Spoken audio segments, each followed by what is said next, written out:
오늘도 재밌고 유익한 소식으로 찾아뵙네요. 네, 여러분 반갑습니다. 코인투코인입니다. 현재 비트코인 5,800만원, 5,900만원까지 반등을 하다가 지금은 5,700만원대로 진입을 하면서 어느 정도 일부 조정을 보이고 있는데 100만원, 200만원 움직이는 이런 폭이 하루에도 몇 번씩 일어나고 있습니다. 따라서 오늘은 비트코인의 변동성, 즉 암호화폐 시장의 변동성에 관해서 영상을 준비했습니다. 자, 시작하기에 앞서 우리 코인투코인에서는 카카오톡 무료 단톡방을 운영하고 있습니다. 코인 시향 분석과 여러 가지 코인 종목들에 대한 정보를 실시간으로 전해드리면서 투자를 함께 진행하고 있으니 우리 코린이 분들, 코인 입문자분들 오셔가지고 조금이라도 도움을 받았으면 좋겠습니다. 자, 그럼 오늘 영상 시작해 보도록 하겠습니다. 자, 오늘의 주제입니다. 자, 정말 미쳐버릴 것 같죠? 정신이 나가버릴 것 같은 우리 미친 변동성 어디죠? 우리 암호화폐 시장,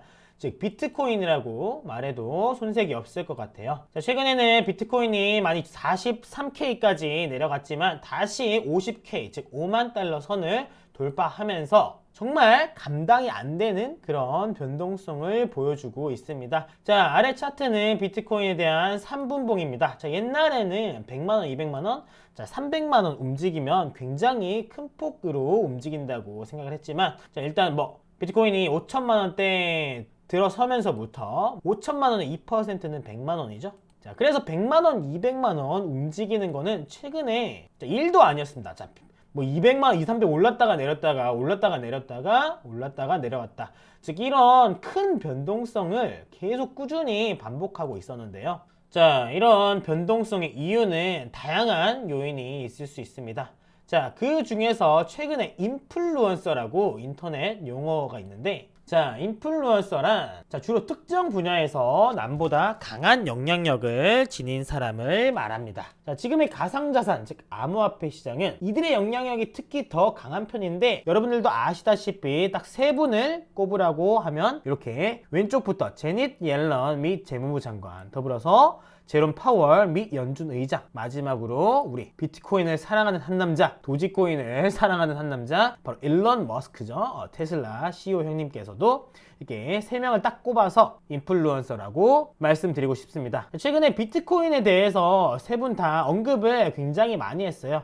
그 중에서 파월 의장은 조금 덜 하긴 했지만, 이분들이 말 딱 한마디만 하면 비트코인이 출렁 이면서 굉장히 변동성이 확대되었습니다. 그래서 이렇게 간단하게 그 입 좀 그냥 가만히 닫고 있으면 안 됩니까? 제발 이라고 작은 제목을 지어봤는데요. 이게 잘 상승을 하다가도 당연히 상승이 나오면 하락 일부 조정이 나오겠지만, 그 조정에 대한 폭이 이 세 분들의 말과 겹쳐지면서 조정 또한 더 깊게, 더 깊숙이 나타나는 점, 즉 변동성이 굉장히 확대된다는 점, 이렇게 강조드리고 싶습니다. 자, 최근에는 미국 장기권 채권 금리가 굉장히 높아지면서 최근에 파월 의장께서 발언을 했죠. 제롬 파월은 미국 연준 의장입니다. 우리나라로 따지면 한국은행 총재라고 비슷한 위치라고 생각하실 수 있는데요. 이때까지 미국은 코로나에 대한 극복을 하기 위해 역대급의 자금을 풀어서 코로나 진정세를 어느 정도 막아보려고 했었는데요. 자, 그것이 바로 재정정책이었죠. 자, 하지만 우리 파월 의장은 통화정책, 즉 금리를 다루는 역할을 하고 있습니다.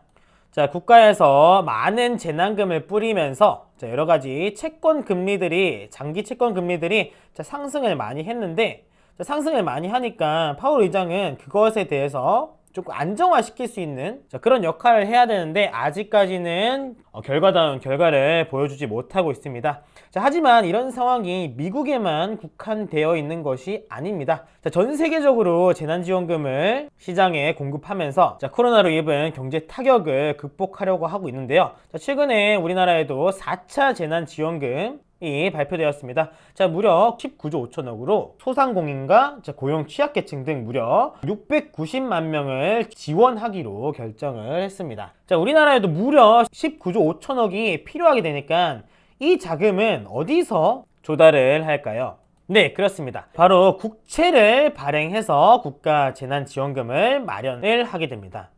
자, 하지만 국채를 계속 끊임없이 찍어대면 어떻게 됩니까? 자, 그렇게 된다면 채권 금리가 상승을 하게 되죠. 자, 채권 금리가 상승을 하게 되면 뭐 주식 시장뿐만 아니라 암호화폐 시장, 전 세계의 투자 시장의 자금들이 빠져나가게 됩니다. 그 자금은 다시 채권에 투자하게 되어서 투자 시장의 악재로 귀결이 될 수가 있습니다. 자, 작년 말부터 끊임없이 코로나에 대한 경제에 타격을 입으면서 재난지원금을 미국도 그렇고 한국도 그렇고 우리나라도 그렇고 많이 뿌렸었죠. 그것에 대한 결과가 채권 금리 상승으로 이어졌고요. 자, 이러한 상황은 전 세계적으로 일어나고 있습니다. 자, 19조 5천억이라는 금액은 자, 1차가 14.3조였고요. 2차가 7.8조, 3차가 9.3조였습니다. 이 4차 재난지원금은 1차, 2차, 3차보다 더 큰 금액이고요. 이 합이 무려 50.9조가 됩니다. 자, 이런 금액을 국채를 통해 발행을 하게 되니까 채권 금리가 상승을 할 수밖에 없었던 거죠. 자, 이렇게 옐런과 파월과 우리 일론 머스크 형님의 좀 인플루언서 발언과 더불어 자, 금리 상승 압박까지 더하여 변동성을 굉장히 키우고 있는 상황입니다. 자, 하지만 여기서 우리 코인 투자자분들께 굉장히 그나마 좋은 소식이 뭐냐면 최근에 국내 시장뿐만 아니라 세계 시장, 주식 시장은 굉장히 많이 큰 조정을 보였습니다. 하지만 비트코인은 어느 정도의 조정을 보이고 나서 빠르게 지금 회복하는 모습을 보여주고 있는 점은 굉장히 긍정적으로 작용할 수 있다는 생각입니다. 더불어서 최근에 골드만삭스도 암호화폐 시장에 진출을 하겠다는 의사를 밝혔으며 여러가지 기관 투자자들도 속속히 암호화폐 시장으로 진출을 하고 있는 상황입니다. 자, 이번에 일어난 조정도 최근에 과한 상승으로 인한 조정, 그리고 인플루언서들의 발언으로 인한 큰 변동성 확대. 자, 마지막으로 채권 금리 상승에 따른 전체 투자 시장에 악재가 있었지만 일단 비트코인 자체는 빠르게 5만 달러를 회복하고 현재는 순항 중에 있습니다. 자, 앞으로 이렇게 당분간 큰 변동성은 확대될 것으로 보이고요. 자, 어제 또한 비트코인이 3.4%, 즉 5,800만 원 이상으로 상승을 했기 때문에 이제는 알트코인 강세장도 곧 찾아올 것이라고 예상을 할 수 있습니다. 자, 현재까지는 그렇게 많이 상승한 종목도 없는데 곧 있으면 알트코인들이 탄력을 받으면서 50%, 100% 넘게 상승하는 종목들도 많이 나오기를 바라겠습니다. 마지막으로 강조드리고 싶은 거는 이게 매수는 아직까지 이렇게 조용한 이런 시점에서 진행을 해야 되지 먼저 50%, 100% 넘게 상승을 하면서 그렇게 매수를 진행하면 그냥 고점에 물리는 일밖에 생기지 않겠죠. 자, 따라서 투자는 투자답게 행하시길 바라겠습니다. 자, 우리 코인투코인에서는 일주일에 2번 무료 방송도 진행하고 있으니 아래 링크에 참여하셔서 조금이라도 도움을 받을 수 있으면 좋겠네요. 자, 오늘 영상은 여기까지입니다. 재밌게 보셨다면 구독과 좋아요 부탁드리겠습니다. 감사합니다.